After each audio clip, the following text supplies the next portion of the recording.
కరీంనగర్ జిల్లా చికిరమామిడి మండలంలో సాగునీరు అందక పంటలు ఎండిపోతున్నాయని సిపిఐ నాయకులు ఆందోళన వ్యక్తం చేశారు.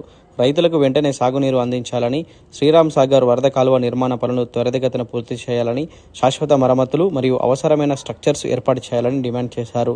ఈ మేరకు ఎస్ఆర్ఎస్పీ చీఫ్ ఇంజనీర్కు సిపిఐ రాష్ట్ర కార్యవర్గ సభ్యులు, మాజీ ఎమ్మెల్యే చాడా వెంకటరెడ్డి, సిపిఐ జిల్లా కార్యదర్శి పంజాల శ్రీనివాసులు వినతిపత్రం అందజేశారు. ఈ కార్యక్రమంలో సిపిఐ రాష్ట్ర కౌన్సిల్ సభ్యులు అందస్వామి, పునగంటి కేదారి, జిల్లా కార్యవర్గ సభ్యులు నాగెల్లి లక్ష్మారెడ్డి, బోయిని అశోక్, గూడెం లక్ష్మి, బోయిని తిరుపతి, టేకుమల్ల సమ్మయ్య, న్యాలపట్ల రాజు, జిల్లా కౌన్సిల్ సభ్యులు అందే చిన్నస్వామి, బూడిద సదాశివ తదితరులు పాల్గొన్నారు. పరిస్థితి చూస్తే రైతన్న పరిస్థితి అన్నమ రామచంద్ర అనే పరిస్థితి. ఓవైపునేమో నీళ్లు సరిగ్గా అందక ఎండలు బాగా కొట్టి కొంత పొలాలు ఎండిపోయి అతను చేతికొచ్చిన పంట కూడా కొనే నాతులు లేకుండా పోయింది.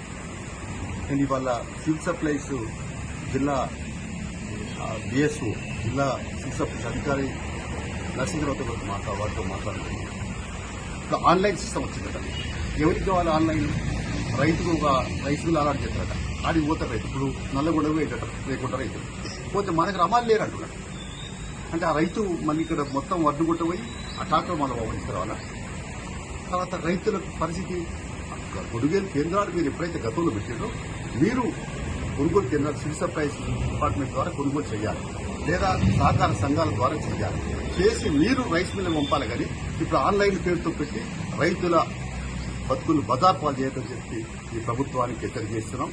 మరి ఏదైతుందో ఈ సివిల్ సప్లైస్ విభాగం తర్వాత మంత్రి గారు ఉత్తమ్ కుమార్ రెడ్డి గారు స్పందించాలి. ముఖ్యమంత్రి గారు కూడా ఇదేదో కరీంనగర్ జిల్లా సమస్య కాదు, రాష్ట్ర వ్యాప్తంగా ఈ సమస్య ఉంది కాబట్టి మీరు స్పందించాల్సిన అవసరం ఉంది.